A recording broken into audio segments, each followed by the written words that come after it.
Hello friends, welcome to Day Trader Telugu and good evening. Sensex 53 points down ay 73,953 దగ్గర close అయితే Nifty 27 points gain అయి 22,529 దగ్గర close అయింది. వెరాస్ bank Nifty 151 points down అయి 48,048 దగ్గర close అయింది. ఇవాల్టి మార్కెట్స్ ఒక ప్రైస్ యాక్టివిటీ ప్రీవియస్ గా మనకి ప్రైస్ యాక్షన్ ఏ జోన్ దగ్గర అయితే స్ట్రాంగ్ గా కనిపించిందో 16th మే దగ్గర రెసిస్టెన్స్ గాను తర్వాత కమింగ్ ట్రేడింగ్ సెషన్స్ లో సపోర్ట్ గా కనిపించిన జోన్ దగ్గరికి మార్కెట్ ఫాలో అవుతుండడం అండ్ అక్కడి నుంచి ఆల్మోస్ట్ ఒక 150 పాయింట్స్ దగ్గరగా నిఫ్టీలో వన్ డైరెక్షనల్ గా ర్యాలీ కనిపించింది. But again from 1 o'clock market లో కొంత cool of Nifty Sensex and bank నిఫ్టీలో అయితే స్ట్రాంగ్ గా సెకండ్ హాఫ్ లో ఫాల్ మనకి కనిపించింది. అండ్ ఫ్రెండ్స్ మీ అందరికీ తెలుసు శనివారం మనకి మార్కెట్ ఉండింది అండ్ ఆ రోజు వస్తున్న FIDI డేటాని మీరు గమనిస్తే ఆ రోజు FIS 93 crore దగ్గరగా మార్కెట్ లో సెల్ చేశారు. నేను మీకు రీసెంట్ టైమ్స్ లో FIS ఒక ట్రెండ్ ని చెప్తూ వచ్చాను. ఫ్రమ్ 13th మే దగ్గర నుంచి గ్రాడ్యువల్ గా FIS వాళ్ళ సెల్లింగ్ ని ఫ్రమ్ 4,500 crores నుంచి ఫ్రమ్ 13th మే 14th మే కి 4,000 crores కి 15th మే 2,800 crores కి అండ్ 16th మే 800 crores కి ఇలా తగ్గించుకుంటూ 17th మే కి పాజిటివ్ కి వచ్చారు. సో ఫర్దర్ గా కూడా వాళ్ళు పాజిటివ్ గా ఉంటారా లేదా అనేది ఇవాల్టి ట్రేడింగ్ సెషన్ లో చూడాలి. సాటర్డే ట్రేడింగ్ సెషన్ ని పట్టించుకోవద్దు. బికాస్ 18th మే ఏదైతే 93 crores సెల్లర్స్ గా ఉందని మనకు కనిపిస్తుందో ఆ రోజు వెరీ వీక్ డేటా మార్కెట్ లో కనిపించింది. రఫ్ గా చెప్పాలంటే నార్మల్ డేస్ లో 100% యాక్టివిటీ ఉంటుంది అనుకుంటే ఆ రోజు కేవలం 2% యాక్టివిటీయే FIS దగ్గర నుంచి అంటే ఇన్స్టిట్యూషనల్ ప్లేయర్స్ దగ్గర నుంచి మనకు కనిపించింది. కాబట్టి సాటర్డే ఉంటున్న ఏ డేటాని కూడా మీరు సీరియస్ గా తీసుకోకండి. అండ్ రీసెంట్ టైమ్స్ లో చాలా సార్లు మనం మాట్లాడుకున్నాం FIS యొక్క షార్ట్స్ ఆల్మోస్ట్ 2.5 lakh దగ్గరగా ఉన్నాయి. బట్ లాట్ సైజ్ మార్చడం కారణంగా 50 నుంచి 25 కి రావడం కారణంగా ఇది 1,25,000 కాంట్రాక్ట్స్ గా మనం చూడాలి. బికాస్ మనం చాలా టైం బ్యాక్ నుంచి షార్ట్స్ డేటాని మాట్లాడుకుంటూ ఒక సర్టైన్ నెంబర్స్ కి ఇంపార్టెన్స్ ఇస్తున్నాం. కాబట్టి యూజువల్ టైంలో 50 లాట్ సైజ్ ఉంటున్నప్పుడు 1 lakh దగ్గరకు వస్తున్నప్పుడే నేను కొంత కాషియస్ అవుతాను. 1,20,000 30 డెఫినెట్లీ అది మార్కెట్ లో ఏమాత్రం పాజిటివ్ డేటా ఉన్నా గుడ్ షార్ట్ కవరింగ్ కనిపించే జోన్.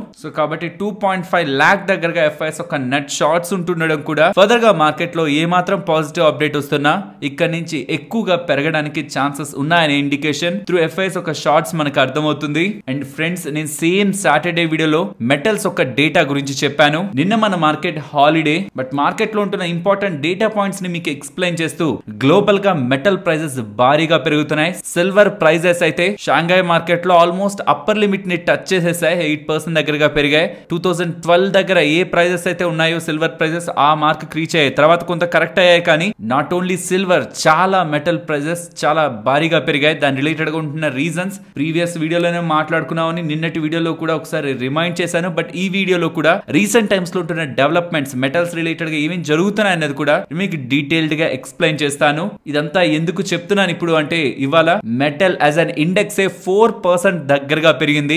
చాలా స్టాక్స్ అయితే 10% అబౌవ్ 10% దగ్గరగా కూడా పెరిగాయి. ఇవాళ వెరీ స్ట్రాంగ్ గా మూవ్ అయింది. దానికి గ్లోబల్ ఫ్యాక్టర్స్ ఉన్నాయి. అది ఫర్దర్ గా కూడా సపోర్ట్ చేస్తుంది. ఇన్ వెరీ షార్ట్ టర్మ్ మనం ఇది ఫిజిల్ అవుట్ అయిపోతుంది మార్కెట్ ఈ మెటల్ మార్కెట్ పడిపోతుంది అనే ఒక భయాల నుంచి కూడా ఉంటున్న ఫ్యాక్టర్స్ ని అర్థం చేసుకుంటే ఇది ఎంత వరకు ఉంటుందన్న అనాలిసిస్ ని కూడా మనం చేయడానికి కావాల్సిన ఫ్యాక్టర్స్ ని ఇవాల్టి న్యూస్ వీడియోలో ఎక్స్ప్లెయిన్ చేస్తాను. Yes metal sector is a cyclical sector but global గా ఉంటున్న ఎన్విరాన్మెంట్ ని గ్లోబల్ గా ఉంటున్న డేటా పాయింట్స్ ని ప్రాపర్ గా అర్థం చేసుకుంటే ఎక్కడ వరకు మనకు margin of safety and comfort ఉంటుందన్న విషయం మనకి అర్థం అవుతుంది. అనేది న్యూస్ టాపిక్ లో మాట్లాడుకుందాం. బట్ దానికంటే ముందు నేను రీసెంట్ టైమ్స్ లో మీకు కంపేర్డ్ విత్ నిఫ్టీ బ్యాంక్ నిఫ్టీలో నాకు స్ట్రెంగ్త్ కనిపిస్తుంది ఇలా స్టేట్మెంట్ చేశాను కదా. బట్ నేను రాంగ్ అనేట్లు కనిపిస్తుంది. బికాస్ నేను అలా స్టేట్మెంట్ చేసినప్పటి నుంచి నిఫ్టీలో ఒక స్ట్రాంగ్ డైరెక్షనల్ మూవ్ కనిపిస్తుంది. ఆల్మోస్ట్ 50% రిట్రేస్మెంట్ 61.8% రిట్రేస్మెంట్ అన్ని కూడా బ్రేక్ అయ్యి నిఫ్టీ ఏమో అబోవ్ ఉంది. బట్ బ్యాంక్ నిఫ్టీ అలా లేదు. ఈ రీసెంట్ ఫాల్ నుంచి ఫిబొనాచి రిట్రేస్మెంట్ డ్రా చేస్తుంటే అది ఇవాళ నేనైతే 38.2% రిట్రేస్మెంట్ అబోవ్ అయినా సస్టైన్ అయ్యి 50% రిట్రేస్మెంట్ మార్క్ అయినా 48,500 అరౌండ్ 61.8% రిట్రేస్మెంట్ అయినా 48,840 అరౌండ్ వెళ్ళి స్ట్రాంగ్ గా అబోవ్ వెళ్ళి ఆల్ టైమ్ హై కి వెళ్తదిలే అనే ఎక్స్పెక్టేషన్ లో ఉంటే ఇదేమో 38.2% నుంచి వీక్ అవుతూ ఇవాళ లెవెల్ బిలో క్లోజ్ అయింది. ఇది నేను ఎందుకు రిమైండ్ చేస్తున్నాను నేను చెప్పింది రాంగ్ అయింది నేను ఫెయిల్ అయ్యానని ఎందుకు మెన్షన్ చేస్తున్నానంటే మనం కొన్ని లాజిక్స్ ని మాట్లాడుకుని అది మార్కెట్ లో అప్లై అయినప్పుడు ఎలా అయితే మెన్షన్ చేస్తున్నానో జరగనప్పుడు కూడా మెన్షన్ చేసినప్పుడే మనం అనుకున్న ప్రతిదీ మార్కెట్ లో జరగదు. ఇవన్నీ ప్రాబబిలిటీస్ అన్న విషయం కొత్తగా చూస్తున్న వాళ్ళకి అర్థం అవుతుంది. లేదంటే రేపు ఎప్పుడైనా నేను ఏదైనా చెప్పేది జరిగిన తర్వాత నెక్స్ట్ నేను ఏం చెప్తున్నా అది 100% జరుగుతుంది నాకు ఒపీనియన్ లోకి వెళ్తారు. రీసెంట్ టైమ్స్ లో నేను bank Nifty compared with Nifty strong గా పర్ఫార్మ్ చేస్తుంది అనుకున్నాను. బట్ అదేమో కన్సాలిడేషన్ లో ఉంటూ కంపేర్డ్ విత్ నిఫ్టీ వీక్ గానే పర్ఫార్మ్ పర్ఫామ్ చేస్తుంది. ఉన్న లెక్కల ప్రకారం అట్లీస్ట్ ఇది 61.8% రిట్రేస్మెంట్ దగ్గరికి వచ్చినా ప్రాబబులీ మన నిఫ్టీ ఆల్మోస్ట్ 23,000 మార్క్ దగ్గరికి కూడా వెళ్ళిపోతుందేమో. ప్రెసెంట్ ఉంటున్న మూవ్ అలా ఉంది. అండ్ నిఫ్టీ రిలేటెడ్ గా మాట్లాడుకుంటే ఇవాళ వచ్చిన ఫాల్ ఫర్దర్ గా వస్తున్న ఫాల్స్ కూడా 21,400 మార్క్, ఈ 61.8% రిట్రేస్మెంట్ ఇమీడియట్ గా బ్రేక్ చేయింది. కంగారు పడాల్సిన రిక్వైర్మెంట్ లేదనేది నా ఒపీనియన్. అండ్ పర్సనలీ నేను ఏ లెవెల్ ని గమనిస్తానన్నది కూడా మీకు తెలుసు. 22,200 లెవెల్ డైరెక్షనల్ గా మార్కెట్ ని రేంజ్ బౌండ్ గా కానీ ఆర్ బేరిష్ గా కానీ చూడాలనుకుంటే ఆ జోన్ మార్కెట్ బ్రేక్ చేసి బిలో క్లోజ్ అవ్వాలి. అండ్ ఎఫ్ఐఎస్ ఒక షార్ట్స్ సుమారు 72% దగ్గరగా ఆల్మోస్ట్ 2.46 lakhs ఆర్ ప్రీవియస్ గా చూస్తున్న డేటా ప్రకారం 1.25 lakh దగ్గరగా కాంట్రాక్ట్ సైజ్ ని మనం బ్యాక్ క్యాలిక్యులేట్ చేసుకొని చూస్తే సిగ్నిఫికెంట్ షార్ట్స్ కూడా మార్కెట్ లో ఉన్నాయి. కాబట్టి ఏ మాత్రం పాజిటివ్ డేటా వస్తున్నా మార్కెట్ లో short covering and up side move వస్తుంది అనేది నా ఎక్స్పెక్టేషన్. అది ఒక లాజికల్ పాయింట్. లేదు మార్కెట్ లో ఏదైనా నెగిటివ్ డేటా పాయింట్స్ అరైజ్ అయితే డెఫినెట్లీ మార్కెట్ లో ఫర్దర్ షార్ట్స్ క్రియేట్ అవుతూ డౌన్ సైడ్ కి రావడానికి కూడా ఛాన్స్ ఉంది. అలా వస్తున్నప్పుడు మాత్రం మనం చూస్తూ మన వ్యూ ని ప్రెసెంట్ ఉంటున్న బులిష్ వ్యూ ని చేంజ్ చేసుకోవడానికి నేను ఈ 22,200 లెవెల్ ని ఇంపార్టెంట్ గా గమనిస్తున్నాను. ఫ్రెండ్స్, ఇలా కంప్లీట్ మార్కెట్ డేటాను అనాలిసిస్ చేస్తూ వీడియోని మీ ముందుకు తీసుకురావడానికి మేము పెడుతున్న ఎఫర్ట్స్ మీకు వాల్యుబుల్ గా అనిపిస్తూ ఉంటే మన వీడియోని తప్పకుండా లైక్ చేయండి. ఇతర స్టాక్స్ గురించి మాట్లాడుకునే ముందు అనాలిసిస్ లో చెప్పినట్టు మెటల్ స్టాక్స్ గురించి ఫస్ట్ డిస్కస్ చేసుకుందాం. ఇవాళ వేదాంత 7%, but Hindustan zinc 20% and Hindalco 5% దగ్గరగా పెరిగింది. నేను ఈ మూడు స్టాక్స్ ని ఎందుకు తీసుకున్నానంటే ఒక్కొక్కటి ఒక్కొక్క పర్సెంటేజ్ పెరిగింది. మీకు ఒక క్వశ్చన్ రావాలి, ఎందుకు హిందుస్థాన్ జింక్ ఏమో 20% పెరిగింది, వేదాంత ఏమో 7% పెరిగింది, ఏంటి డిఫరెన్స్ ఏంటి అనేది మనకు ఒకటి డౌట్ వస్తుంది బిగినర్స్ కి పర్టికులర్ గా. సో వీటి గురించి ఫస్ట్ డిస్కస్ చేసుకుందాం. అసలు ఏంటి మెటల్ కంపెనీస్ ఏమేమి చేస్తూ ఉంటాయి, చాలా మెటల్ స్టాక్స్ ఉంటుంటాయి, వాటిల్లో మనం పొజిషన్స్ తీసుకుంటుంటే కొంత margin of safety and global trends ని మనం క్యాచ్ చేయగలం అన్న డేటాని డిస్కస్ చేసుకుందాం. బట్ దాని అన్నిటికంటే ముందు ప్రీవియస్ వీడియోలోను 1273 న్యూస్ వీడియోలోను 1255 న్యూస్ వీడియోలోను ఇదే డేటానే చెప్పాను. సో ఆల్రెడీ ఈ డేటా చెప్పారు, మేము విన్నాం, కాబట్టి మేము స్కిప్ చేస్తామన్నా స్కిప్ చేయండి. ప్రధానమైన కారణం మెటల్ స్టాక్స్ పెరుగుతూ ఉండడానికి ఫెడ్ వాళ్ళు వడ్డీ రేట్లు కట్ చేస్తామనే స్ట్రాంగ్ కామెంటరీని చాలా టైం బ్యాక్ నుంచి ఫెడ్ చైర్మన్ అయిన పవల్ గారు స్ట్రాంగ్ గానే చేస్తున్నారు. ఇన్ఫ్లేషన్ పెరిగినా ఇన్ఫ్లేషన్ తగ్గినా మా వైఖరి మారదని గతంలో ఒకసారి కామెంట్స్ చేసి రీసెంట్ టైమ్స్ లో ఇన్ఫ్లేషన్ డేటా టూ మచ్ వెళ్ళిపోతూ ఉండేసరికి ఈసారి డేటాను చూసి మేము చేంజ్ చేస్తామన్నారు. కానీ ఈసారి వస్తున్న data inflation data, CPI inflation data కానీ కోర్ ఇన్ఫ్లేషన్ డేటా కానీ రీటైల్ సేల్స్ కానీ అవి వీక్ గా ఉంటుండేసరికి నేను వడ్డీ రేట్లను అయితే ఖచ్చితంగా పెంచాలనే ఒక పాజిటివ్ కామెంట్స్ ఈ రేట్ సైకిల్ రిలేటెడ్ గా ఫెడ్ చైర్మన్ దగ్గర నుంచి వస్తూ ఉండడం, ఫెడ్ చైర్మన్ గారు ఇప్పుడు కాకపోయినా సెప్టెంబర్ లో అయినా వడ్డీ రేట్లని కట్ చేస్తారన్న ఒక కాన్ఫిడెన్స్ ని మెటల్ మార్కెట్స్ లోకి తీసుకొస్తుంది. వడ్డీ రేట్లు కట్ చేస్తే మెటల్స్ కి ఏంటి అడ్వాంటేజ్, వడ్డీ రేట్లు కట్ అయితే లిక్విడిటీ మార్కెట్ లోకి వస్తుంది. లిక్విడిటీ మార్కెట్ లోకి వస్తే స్పెండింగ్ పెరుగుతుంది. స్పెండింగ్ పెరుగుతున్నప్పుడు what ever spending A segments లో జరుగుతున్నా వాళ్ళకి మెటల్స్ రా మెటీరియల్స్ ఉంటాయి. కాబట్టి రా మెటీరియల్ రిలేటెడ్ గా డిమాండ్ పెరుగుతుందన్న ఒక థీమ్ ఎప్పటి నుంచో మార్కెట్ లో ఉంది. ఇన్ఫాక్ట్ అది జరుగుతుంది కూడా. అండ్ ఇన్ఫ్లేషన్ కన్సర్న్స్ తగ్గుతూ ఉండడం కూడా ఫెడ్ వాళ్ళు strong decisions towards interest rates తీసుకోరనే ఒక ఎక్స్పెక్టేషన్స్. అండ్ వీటన్నిటితో పాటు చైనాలో ఉంటున్న స్ట్రాంగ్ ఎకానమీ డెవలప్మెంట్స్, అంటే చైనా ఎకానమీ డెవలప్ అయిపోవట్లేదు బట్ ఎకానమీని డెవలప్ చేయాలని ఇద్దరు ప్రయత్నిస్తున్నారు. ఒకరు సెంట్రల్ బ్యాంక్ లైక్ ఇక్కడ మనకు ఆర్బీఐ లాగా అండ్ గవర్నమెంట్ కూడా ఇన్ఫ్రా రిలేటెడ్ గా స్పెండింగ్, హౌసింగ్ రిలేటెడ్ గా స్పెండింగ్ ని పెంచడానికి, కార్ల రిలేటెడ్ గా స్పెండింగ్ ని పెంచడానికి, ఇలా వేరియస్ వేస్ లో అక్కడ స్పెండింగ్ ని పెంచడానికి, ప్రజల నుంచి స్పెండింగ్ యాక్టివిటీని పెంచడానికి లిక్విడిటీ పరంగా చర్యలు సెంట్రల్ బ్యాంక్ తీసుకుంటూ ఉంటే సబ్సిడీస్, ట్యాక్స్ రిలేటెడ్ గా బెనిఫిట్స్ ఇస్తూ, పాలసీ రిలేటెడ్ గా చేంజెస్ గవర్నమెంట్ తీసుకుంటూ స్పెండింగ్ ని పెంచుతూ ఉండడం కూడా ఈ మెటల్స్ రిలేటెడ్ గా కమింగ్ డేస్ లో స్ట్రాంగ్ డిమాండ్ ఉంటుందనే ఎక్స్పెక్టేషన్స్ తోనే స్టాక్స్ అన్ని ఇలా పెరుగుతున్నాయి. పెరిగేటివన్నీ ఒకలా పెరగచ్చు కదా, వేదాంత ఎందుకు ఒకలా, హిందుస్థాన్ జింక్ ఎందుకు ఒకలా, హిందాల్కో ఎందుకు ఒకలా. నేను మీకు నిన్న చేసిన వీడియోలో ఈ డేటాను చూపించాను, ఐడియా ఉందా? అందులో ఎక్కువగా పెరిగింది ఏమని చెప్పాను, సిల్వర్. ఎస్, ఇతరవి కూడా పెరిగాయి, అల్యూమినియం కానీ కాపర్ కానీ ఇవన్నీ కూడా పెరిగాయి, బట్ ఎక్కువగా పెరిగింది సిల్వర్. కాబట్టి సిల్వర్ రిలేటెడ్ గా మార్కెట్ లో లిస్ట్ అయిన ఓన్లీ ఎంటిటీ హిందుస్థాన్ జింక్ ఇవాళ ఇంతలా పెరిగింది, 20% పెరిగింది. సిల్వర్ అంత పెరగలేదు కదా అంటే ఇక్కడ ఒకసారి చూడండి, silver as a percentage of revenue 18% contribute చేస్తుంది. పెద్ద గెయిన్ సిల్వర్ కాంట్రిబ్యూషన్ రెవెన్యూ పరంగా ఉండదు, కానీ ఆపరేటింగ్ ప్రాఫిట్ రిలేటెడ్ గా చూస్తే 45% కంట్రిబ్యూట్ చేస్తుంది. అంటే రెవెన్యూస్ తక్కువే, ఆపరేటింగ్ ప్రాఫిట్ సైడ్ కి వచ్చేసరికి ఇది వీళ్ళకి ఒక బై ప్రొడక్ట్ కాబట్టి విత్ 87% మార్జిన్స్, స్ట్రాంగ్ మార్జిన్స్ తో 45% దగ్గరగా ఆపరేటింగ్ ప్రాఫిట్ ని కాంట్రిబ్యూట్ చేసే సిల్వర్ ఎంత పెరుగుతూ ఉంటే హిందుస్థాన్ జింక్ లో double impact towards the stock price మనకు కనిపిస్తుంది. సో ఫర్దర్ గా కూడా సిల్వర్ పెరిగే కొద్దీ హిందుస్థాన్ జింక్ అలానే పెరుగుతుంది అండ్ పడుతుంటే కూడా హిందుస్థాన్ జింక్ అలానే పడుతుంది. ఈ రీసెంట్ టైమ్స్ లో సిల్వర్ ఎక్కువగా పెరుగుతుండడమే, లాస్ట్ 1 మంత్ లో 80%, లాస్ట్ 6 మంత్స్ లో 150% దగ్గరగా స్టాక్ పెరిగింది. అండ్ అండ్ ఇంకొక ప్రధానమైన కారణం హిందుస్థాన్ జింక్ ఇంతలా పెరగడానికి, చూడ్డానికేమో 3 లక్షల కోట్ల కంపెనీగానే కనిపిస్తుంది, కానీ ఫ్రీ ఫ్లోట్ 2% వాటానే హోల్డ్ చేస్తుంటారు. మెజారిటీ ఆఫ్ వాటా అంతా గవర్నమెంట్ దగ్గర, వేదాంత వాళ్ళ దగ్గర ఉంటది. సో లో ఫ్లోట్ ఉండడం కారణంగా అండ్ వీళ్ళ సిల్వర్ ప్రైజులు కూడా పెరుగుతూ ఉండడం అండ్ ఇతర మెటల్స్ కూడా జింక్, లెడ్ ఇవి కూడా పెరుగుతూ ఉండడం హిందుస్థాన్ జింక్ రిలేటెడ్ గా ర్యాలీకి రీజన్. లో ఫ్లోట్ ఇది కూడా గుర్తుంచుకోవాలి. ఇక్కడ గమనిస్తే ప్రమోటర్స్ ఆల్మోస్ట్ 65% వాటాని, గవర్నమెంట్ ఆల్మోస్ట్ 29.5% వాటాని హోల్డ్ చేస్తుంటారు. వెరాజ్ డిఐఎస్ 3% దగ్గరగా వాటాను హోల్డ్ చేస్తుంటారు. సో నియర్లీ 2% వాటా మాత్రమే పబ్లిక్ దగ్గర ఫ్లోటింగ్ లో ఉంటూ ఉంటుంది. Very low float. సో కాబట్టి ఏ మాత్రం చిన్న మూవ్ ఉన్నా తక్కువ షేర్లు ఉండడం కారణంగా కూడా హిందుస్థాన్ జింక్ ఎక్కువ పెరుగుతూ ఉంటుంది. అని పడుతున్నప్పుడు కూడా అలాంటి ఇంపాక్ట్ ఉంటుందన్న విషయాన్ని షేర్ హోల్డర్స్ గుర్తుంచుకోవాలి. ఇఫ్ ఇన్ కేస్ ఎవరైనా హిందుస్థాన్ జింక్ లో డైరెక్ట్ గా పొజిషన్ తీసుకుంటే రేపు ఎప్పుడైనా వోల్టాలిటీలో నేను ఇబ్బంది పడతాను, సిల్వర్ పెరుగుతుందని నాకు అనిపిస్తుంది అనుకుంటే not only silver, zinc, aluminium, copper, iron ore వీటి రిలేటెడ్ గా కూడా యాక్చువల్లీ ఇవి కూడా స్ట్రాంగ్ ట్రెండ్ లో ఉన్నాయి గ్లోబల్ గా. వీటన్నిటి పరంగా కూడా నేను థీమ్ ని ప్లే చేయాలనుకుంటున్నాను. కమింగ్ డేస్ లో మెటల్స్ పెరుగుతుంటే నేను అడ్వాంటేజ్ పొందాలనుకుంటున్నానంటే దెన్ వేదాంత అనేది ఒక గుడ్ ప్లే అవుతుంది. ఇన్ఫాక్ట్ ఇంత పెరిగా కూడా రీసెంట్ టైమ్స్ లో 100% పెరిగిన తర్వాత కూడా వాల్యుయేషన్ సూపర్ ఎక్స్పెన్సివ్ అవ్వలేదు. గ్లోబల్ గా ఉంటున్న మెటల్ కంపెనీస్ తో పోలిస్తే ఇంకా డిస్కౌంట్ లోనే ఉంది. దానికి ప్రధాన కారణం వీళ్ళ పేరెంట్ కంపెనీ రిలేటెడ్ గా ఉంటున్న debt issues and promoters related గా గతంలో ఉన్న కొన్ని నెగిటివ్ పాయింట్స్ స్టాక్ ని ఇంకా సూపర్ ఎక్స్పెన్సివ్ వాల్యుయేషన్స్ లోకి తీసుకెళ్లలేదు. సో సిల్వర్ రిలేటెడ్ గా కమింగ్ డేస్ లో ఎప్పుడు మీకు పాజిటివ్ డేటా వచ్చినా ఫస్ట్ పెరిగే స్టాక్ ఇది. ఇది ఎలాగో పెరుగుతుంటే ఇందులో వాటాని హోల్డ్ చేస్తున్న వేదాంత కూడా అడ్వాంటేజ్ ని పొందుతుంది. దీంతో పాటు aluminium, zinc, iron ore, copper ఇవేవైనా పెరుగుతున్నా అది కూడా వేదాంతకి అడ్వాంటేజ్. లేదు కేవలం అల్యూమినియం అండ్ కాపర్ ని ప్లే చేయాలనుకుంటున్న వాళ్ళు హిందాల్కో ద్వారా ప్లే చేయొచ్చు. 20% దగ్గరగా రెవెన్యూస్ లో కాంట్రిబ్యూషన్ తీసుకుంటూ 2 మెటల్స్ రిలేటెడ్ గా హిందాల్కో మనకు ఒక గుడ్ ప్లేయర్ గా మెటల్ స్పేస్ లో కనిపిస్తుంది. వీటితో పాటు స్టీల్ కంపెనీస్ ని కూడా మనం ట్రాక్ చేయాలి. పర్టికులర్ గా ఈ పాయింట్ లో స్టీల్ స్పేస్ లో మీకు ఏ కంపెనీ కనిపిస్తున్నా వాటిల్లో కూడా కమింగ్ డేస్ లో మనకి పాజిటివిటీ ఉండడానికి ఛాన్స్ ఉంది. దీనికి ప్రధానమైన కారణం coking coal prices almost $20 to $30 ఈ రీసెంట్ టైమ్స్ లో ఫాలో అవుతూ ఉన్నాయి. సో రా మెటీరియల్ కాస్ట్ తగ్గుతుంది and steel companies price hike తీసుకుంటారన్న ఒక ఎక్స్పెక్టేషన్స్ కూడా మార్కెట్ లో ఉన్నాయి. అలా ఎప్పుడు వాళ్ళు హైక్ తీసుకున్నా అది కూడా స్టాక్స్ రిలేటెడ్ గా పాజిటివ్ ఫ్యాక్టర్ యాడ్ చేస్తుంది. కాబట్టి ఎంటైర్ మెటల్ స్పేస్ లో ఇందాక మనం మాట్లాడుకున్న కంపెనీస్ సిల్వర్ ని కవర్ చేస్తాయి, కాపర్ ని కవర్ చేస్తాయి, అల్యూమినియం ని కవర్ చేస్తాయి, జింక్ ని కవర్ చేస్తాయి, లెడ్ ని కవర్ చేస్తాయి, వీటన్నిటిని కవర్ చేస్తాయి. స్టీల్ కూడా కమింగ్ డేస్ లో డ్యూ టు మెయిన్ ఇంపార్టెంట్ గా నేను చూస్తున్నది అయితే చైనా రిలేటెడ్ గా ఉంటున్న స్టిమ్యులస్ కారణంగా గ్లోబల్ గా ఉంటున్న సప్లై చైన్ లో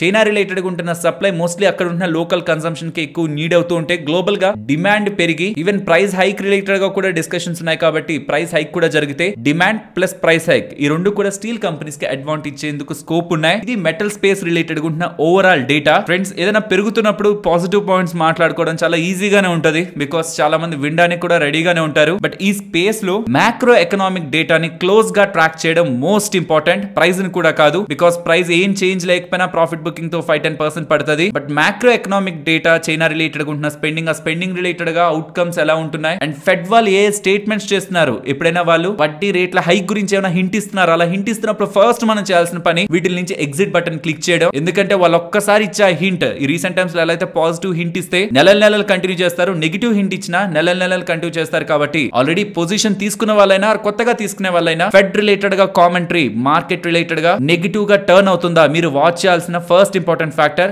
రేట్ హైక్ గురించి వాళ్ళు ఏమైనా మాట్లాడుతున్నారా, ఆ రేట్ కట్స్ ఉండవనేలా స్ట్రాంగ్ గా చెప్తున్నారా, ఇలాంటివి ఏమైనా డేటా పాయింట్స్ వచ్చి ఈవెన్ ఆ రోజు పెరుగున్న మెటల్స్ దెన్ నేనైతే ఎగ్జిట్ కాల్ తీసుకుంటాను. ఇప్పుడైతే డవిష్ గా పాజిటివ్ గా ఉన్నారు, రేపు ఎప్పుడైనా వాళ్ళు నెగిటివ్ గా టర్న్ అయితే ఫస్ట్ నేను చేసే పని నా పోర్ట్ఫోలియోలో మెటల్ స్టాక్స్ ఉంటాయి వాటిలో ప్రాఫిట్స్ బుక్ చేసుకోవడం. తర్వాత చైనా రిలేటెడ్ గా ఉంటున్న స్టిమ్యులస్ ఎప్పుడైతే వాళ్ళు ఇంకా ఎండ్ చేస్తామనే స్టేట్మెంట్స్ వస్తూ ఉంటాయో అప్పుడు కూడా వీటి రిలేటెడ్ గా డిమాండ్ తగ్గడానికి ఛాన్స్ ఉంది. అండ్ కాపర్ రిలేటెడ్ గా ఎవరైనా స్టాక్స్ ని ఫోకస్ చేస్తూ ఉంటే లైక్ వేదాంత కానివ్వండి అండ్ హిందాల్కో రిలేటెడ్ గా కూడా కాపర్ ఒక షేర్ ఉంది. కాబట్టి ఇది కొంచెం వాల్యూ యాడెడ్ గా ఉండడానికి ఛాన్స్ ఉంది, బికాస్ సోలార్ ప్యానల్స్ రిలేటెడ్ గా బిజినెస్ ఆల్ టైమ్ హైస్ లో నడుస్తుంది. స్ట్రాంగ్ డిమాండ్ అయితే కనిపిస్తుంది సోలార్ బిజినెస్ రిలేటెడ్ గా. అండ్ ఇండియన్ గవర్నమెంట్ కూడా సోలార్ ప్యానల్స్ రిలేటెడ్ గా వేరే స్కీమ్స్ గురించి డిస్కస్ చేస్తున్నారు. కాబట్టి వాటి డిమాండ్ కమింగ్ టైమ్స్ లో ఎక్కువ ఉండడానికి ఛాన్స్ ఉంది. అండ్ గ్లోబల్ గా ఈవీ రిలేటెడ్ గా, ఎలక్ట్రిక్ వెహికల్ రిలేటెడ్ గా కూడా కాపర్ యొక్క నీడ్ అండ్ యూసేజ్ ఎంత స్ట్రాంగ్ గా ఉంటుంది అనేది, ఎంత ఎక్కువ యూజ్ చేస్తారనేది కూడా గతంలో మనం చాలా సార్లు డిస్కస్ చేశాం. కాబట్టి ఒక sustained play over the time copper అనేది అవుట్ ఆఫ్ ఆల్ మెటల్స్ నేను నమ్ముతున్నాను. దేంట్లో అయినా ఎంట్రీ ప్లాన్ చేసినప్పుడు ఎగ్జిట్ ఏ పాయింట్ లో తీసుకోవాలనేది కూడా మైండ్ లో ప్రిపేర్డ్ గా పెట్టుకొని ఎంటర్ అవ్వండి. ఎల్స్ యూఫోరియాలో ఎంటర్ అయ్యి ఏమో పెరుగుతాయి బట్ ఎప్పుడు ఎగ్జిట్ అవ్వాలో తెలియకపోతే ఆ సైకిల్స్ లో అన్నెసరీగా ట్రాప్ అవుతారు. ఫ్రెండ్స్ ఇలా న్యూస్ అప్డేట్స్ ని అనాలిసిస్ చేస్తూ మీ ముందుకి కంటెంట్ తీసుకురావడానికి మేం పెడుతున్న ఎఫర్ట్స్ మీకు వాల్యుబుల్ గా అనిపిస్తూ ఉంటే మన వీడియోని తప్పకుండా లైక్ చేయండి. నెక్స్ట్ RVNL గురించి మాట్లాడుకోవాలి. నెంబర్స్ బాగున్నాయి, ఆర్డర్ బుక్ స్ట్రాంగ్ గా ఉంది అండ్ మేనేజ్మెంట్ ఇస్తున్న గైడెన్స్ కూడా సూపర్ పాజిటివ్ గా ఉంది. బై FY25 నాటికి 1 lakh crore order book mark ని వీళ్ళు అచీవ్ చేస్తారని చెప్పడం. వీటన్నిటితో పాటు వీళ్ళు 148 crore విలువ చేసే order from south eastern railway related గా గెలుచుకున్నారని, వాళ్ళ రిలేటెడ్ గా ఉంటున్న ఎగ్జిస్టింగ్ ఉంటున్న ఎలక్ట్రిక్ ట్రాక్షన్ సిస్టమ్ ని అప్గ్రేడేషన్ చేయడానికి ఈ ఆర్డర్ వచ్చినట్లు వీళ్ళు ఎక్స్చేంజెస్ కి అప్డేట్ చేస్తున్నారు. నెక్స్ట్ ITC అలాగే టాటా కన్స్యూమర్ వాళ్ళు ఒకప్పుడు స్ట్రాంగ్ గా ఈ వీగన్ మీట్ కి డిమాండ్ బాగా పెరుగుతుంది. లైక్ ప్రోటీన్ కావాలి బట్ యానిమల్ సోర్స్ నుంచి నాకొద్దు, ప్లాంట్ సోర్స్ నుంచి ప్రోటీన్ అండ్ మీట్ రిలేటెడ్ గా ఫీల్ కోసం కీమా అని, చంక్స్ అని, బిర్యానీ రిలేటెడ్ గా ఫ్రమ్ ప్లాంట్ సోర్స్ వాళ్ళు కానీ ఇలా ప్రొడక్ట్స్ ని ఆఫర్ చేయగలిగితే వీగన్స్ ఆర్ వెజిటేరియన్స్ గా ఉన్న వాళ్ళు ఎక్కువగా ఈ ప్రొడక్ట్స్ ని కొంటారనుకున్నారు. కానీ గుర్తుంచుకోవాల్సింది చాలా మంది వీగన్స్ ఎవరైతే ఓన్లీ వెజిటేరియన్ ని కోరుకుంటుంటారో వాళ్ళకి ఆ ఫీల్ నచ్చదు. ఫస్ట్ థింగ్ అంటే వాళ్ళు ఈ ప్లాంట్ బేస్డ్ గా ఉండి చికెన్ మటన్ తినాలని కాదు, ఆ ఫీల్, ఆ టెక్స్చర్, ఆ లుక్ ని కూడా వాళ్ళు ఇష్టపడరు.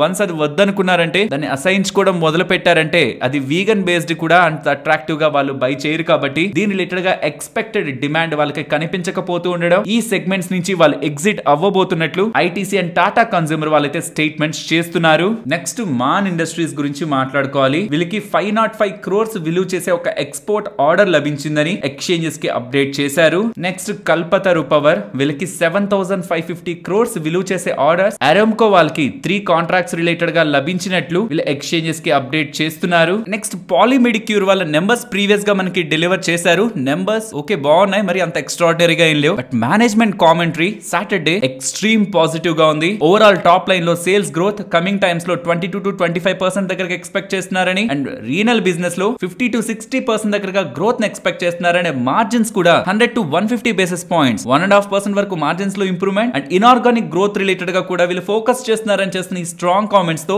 స్టాక్ ఇవాళ పెరిగింది. సో ఆల్రెడీ నెంబర్స్ వచ్చాయి, మేనేజ్మెంట్ కామెంటరీ పాజిటివ్ గా ఉంటుండడం స్టాక్ పెరగడానికి ప్రధానమైన కారణం. ఫ్రెండ్స్, మీరు బ్యాంక్ వెళ్ళినప్పుడు బ్యాంక్ లో ఉంటున్న జనరల్ మేనేజరే మీరు బ్యాంక్ లో ఇన్వెస్ట్మెంట్ చేసి మీరు డిపాజిట్ చేసుకుంటే మీకు ఎంత వడ్డీ వస్తుంది? 5-6% వడ్డీ వస్తుంది. కానీ నేను మీకు ఒక ఇన్వెస్ట్మెంట్ ఆప్షన్ చెప్తాను, అక్కడ 17% 18% వడ్డీ వస్తుంది అని చెప్తే మీరు నెక్స్ట్ అడిగేది మన డబ్బులు సేఫేనా అని. అదేంటి అలా మాట్లాడతారు? 100% సేఫ్, మీరు డబ్బులు పెట్టండి అంటే మీరు డబ్బులు పెట్టే పాసిబిలిటీ ఉంటుందా ఉండదా? సార్ మీరు ఆలోచించి ఎందుకు అంత పర్సెంట్ వస్తుంది, ఎలా వస్తుంది చెప్పండి అని లాజిక్స్ మీరు అడిగేది అది రిస్కీ అని మీరు డిసైడ్ అవుతారేమో. బట్ నార్మల్ ప్రజల పరిస్థితి ఏంటి? సాధారణ మధ్యతరగతి ప్రజలు రూపాయి సంపాదించుకుంటూ వాళ్ళ పిల్లల కోసం, వాళ్ళ చదువులు, పెళ్లిళ్ల కోసం, వాళ్ళ పై చదువుల కోసం డబ్బులు కూడబెట్టుకుంటున్న వాళ్ళు ఇలా బ్యాంక్ మేనేజర్ చెప్పే మాటల్ని ఈజీగా నమ్మరా? ఇదే జరిగింది. హైదరాబాద్ కు సంబంధించి 2 ఫేక్ కంపెనీలు పెట్టి అందులో ప్రధానంగా శ్రీ ప్రియాంక ఎంటర్ప్రైజ్ అనే పేరుతో 537 మంది ఇన్వెస్టర్స్ దగ్గర నుంచి 206 కోట్ల దగ్గరగా డబ్బుల్ని తీసుకొని 17 to 18% వడ్డీ ఇస్తామని ఇన్ఫాక్ట్ చాలా నెలల పాటు ఇచ్చి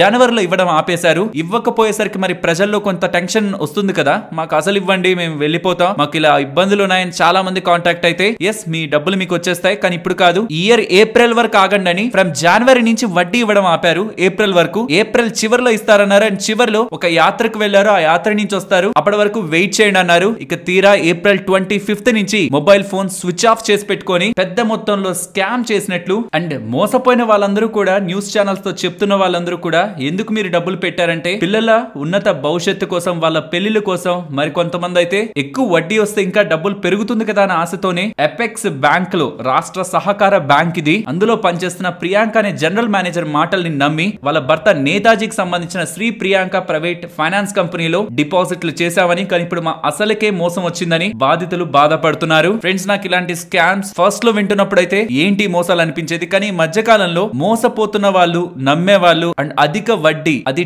10% కి మించి ఏ ప్రైవేట్ కంపెనీ అయినా మీకు 0 రిస్క్ తో ఇస్తుంది అంటే మాత్రం అస్సలు నమ్మద్దు. అలా ఇచ్చే పని అయితే బ్యాంక్సే ఇస్తాయి. ఆ బిజినెస్ ఆపర్చునిటీ వాళ్ళు ఎందుకు వదులుకుంటారు? మీరు ఏదైనా బాండ్స్ లైక్ కార్పొరేట్ బాండ్స్ లో ఇన్వెస్ట్మెంట్ చేస్తున్నా 12%, 14%, 18% అని కొన్ని యూట్యూబ్ ఛానల్స్ లో ప్రమోట్ చేస్తూ ఉంటారు. బెస్ట్ ఇన్వెస్ట్మెంట్స్ అని గుర్తుంచుకోండి. ఆ కంపెనీలో ఎప్పుడైనా థ్రెట్ వస్తే ఆ బాండ్స్ కి రూపాయి కూడా ఇవ్వాల్సిన నీడ్ లేదు. ఒకవేళ అది సాల్వెన్సీలోకి వెళ్ళిపోతే ఆ బాండ్ హోల్డర్స్ కి మిగిలేది ఏమీ ఉండదు. కాబట్టి రేటింగ్ ని జాగ్రత్తగా గమనించాలి. ఇన్వెస్ట్మెంట్ చేస్తున్న కంపెనీ ఎలా గ్రో అవుతుందో జాగ్రత్తగా గమనించాలి. కార్పొరేట్ బాండ్స్ లో ఇన్వెస్ట్మెంట్ చేసినప్పుడు అండ్ ఇలా ఫ్రాడ్ వాటిల్లో అయితే ఇంకా చెప్పాల్సిన నీడ్ లేదు. మనం మోస్ట్లీ డబ్బులు ట్రాన్స్ఫర్ చేస్తున్నది ఇక లాస్ట్ అవ్వచ్చు మన డబ్బులతో మనకున్న కనెక్షన్. సో దయచేసి మీ చుట్టుపక్కల మీకు బాగా తెలిసిన వాళ్ళు, ఎంతో నమ్మకం ఉన్న వాళ్ళు, మీరు ఎప్పటి నుంచో చూస్తున్న వాళ్ళు ఎవరైనా సరే ఇది ఎప్పటికీ గుర్తుంచుకోండి. మోసపోయిన ప్రతి ఒక్కరు నమ్మిన వాళ్ళ చేతుల్లోనే మోసపోతారు. కొత్త వాళ్ళ చేతుల్లో కంటే మీరు ఎక్కువగా నమ్మి వాళ్ళు చాలా మంచి చేస్తారు మీకు అనుకున్న వాళ్ళే మిమ్మల్ని ఎంత పెద్ద మొత్తంలో అయినా మోసం చేయగలరు. కాబట్టి మోసపోయిన ప్రతి ఒక్కరూ మోసం జరిగే ముందు వరకు కూడా నమ్మిన వాళ్ళే. సో మీరు ఎంత నమ్ముతున్నారు అనేది పాయింట్ కాదు, వాళ్ళు మీకు డబ్బుల పరంగా చెప్తున్న నెంబర్ ఎంత లాజికల్ అన్నది మాత్రమే మీరు ఫోకస్ చేయాలి. నెక్స్ట్ నెంబర్స్ గురించి మాట్లాడుకోవాలి. First Axis Cades numbers. ఇక్కడ మీరు గమనిస్తే క్వార్టర్ ఆన్ క్వార్టర్ లో స్టేబుల్ గానే నెంబర్స్ ఉంటాయి, but year on year comparison లో మార్జిన్స్ లో సిగ్నిఫికెంట్ డ్రాప్ కనిపిస్తుంది. దీని కారణంగా ప్రాఫిటబిలిటీ 44% దగ్గరగా డ్రాప్ అయింది. ఎక్స్పెన్సివ్ వాల్యుయేషన్ లో ఉంటున్న స్టాక్స్ నెంబర్స్ మార్కెట్ ఎస్టిమేట్స్ కి బిలో వస్తూ ఉండడం స్టాక్ రిలేటెడ్ గా ఈ ఫాల్ కి main reason. Next Bharat electronics strong numbers, రెవెన్యూలో గ్రోత్, మార్జిన్స్ లో ఎక్స్పాన్షన్ అండ్ నెట్ ప్రాఫిటబిలిటీ కూడా బియాండ్ మార్కెట్ ఎస్టిమేట్స్ వస్తుంది. ఈవెన్ మేనేజ్మెంట్ కామెంటరీ కూడా పర్టికులర్ స్టాక్ పరంగా స్ట్రాంగ్ గా ఉంది. నెక్స్ట్ దీపక్ నైట్రేట్ నెంబర్స్ మీకు స్క్రీన్ పైన కనిపిస్తుంటాయి. రీసెంట్ టైమ్స్ లో ఈవెన్ సండే పోస్ట్ చేసిన కెమికల్ స్టాక్స్ అనాలిసిస్ లో కూడా నేను చెప్పాను, క్వార్టర్ ఆన్ క్వార్టర్ కంపారిజన్ లో రివైవల్ కనిపిస్తుంది. సేమ్ థీమ్ దీపక్ నైట్రేట్ లో కూడా కనిపిస్తుంది. క్వార్టర్ ఆన్ క్వార్టర్ లో రెవెన్యూలో ఇంప్రూవ్మెంట్, మార్జిన్ లో ఇంప్రూవ్మెంట్, ప్రాఫిటబిలిటీ కూడా ఆన్ క్వార్టర్ బేసిస్ ఇంప్రూవ్ అవుతుండడం. ఓవరాల్ దీపక్ నైట్రేట్ నెంబర్స్ కూడా బాగున్నాయి. దీంతో పాటు ₹7.50 డివిడెండ్ ని కూడా వీళ్ళు డిక్లేర్ చేశారు. నెక్స్ట్ రేట్ గెయిన్ నెంబర్స్ గురించి మాట్లాడుకోవాలి. బియాండ్ మార్కెట్ ఎక్స్పెక్టేషన్స్ ఏ కాదు, మేనేజ్మెంట్ ఇచ్చిన గైడెన్స్ కంటే కూడా స్ట్రాంగ్ నెంబర్స్ ని వీళ్ళు పోస్ట్ చేశారు. వీళ్ళ ఓవరాల్ నెంబర్స్ ఇక్కడ మీకు స్క్రీన్ పైన కనిపిస్తుంటాయి. And quarter on quarter comparison వీళ్ళ income, operating profit, margins and net profit ఎలా గ్రో అయింది అనేది అండ్ ఇయర్ ఆన్ ఇయర్ లో ఎంత గ్రో అయింది అనేది మీరు స్క్రీన్ పైన గమనించవచ్చు. స్ట్రాంగ్ నెంబర్స్ ని వీళ్ళు డెలివర్ చేశారు. నెక్స్ట్ నిఫ్టీ లాగే bank Nifty support and resistance present ఉన్న లెవెల్స్ నుంచి డౌన్ సైడ్ ఇవాళ తీసుకున్న సపోర్ట్ అండ్ ప్రీవియస్ గా కూడా సపోర్ట్ తీసుకుంటూ అంతకుముందు రెసిస్టెన్స్ గా యాక్ట్ చేసిన జోన్ అయినా ఈ 20 పాయింట్ జోన్ 22,430 to 22,450 20 పాయింట్స్ ని గమనిస్తున్నాను. ఇఫ్ ఇన్ కేస్ ఇది బ్రేక్ అయితేనే 22,370 ఆ బిలో 22,270 ఇంపార్టెంట్ లెవెల్స్ గా కనిపిస్తున్నాయి. అండ్ అప్ సైడ్ ఆల్మోస్ట్ ఇవాళ ఒక 590 లెవెల్ వరకు వెళ్ళింది. మనం అనుకున్న లెవెల్ దగ్గర నుంచి ఒక 25 పాయింట్స్ దగ్గరగా పెరిగింది. ఆల్మోస్ట్ 22,570 to 22,590 ఫర్దర్ గా ర్యాలీ అవుతున్నప్పుడు ఈ జోన్ దగ్గర రెసిస్టెన్స్ ఉండడానికి ఛాన్స్ ఉంది.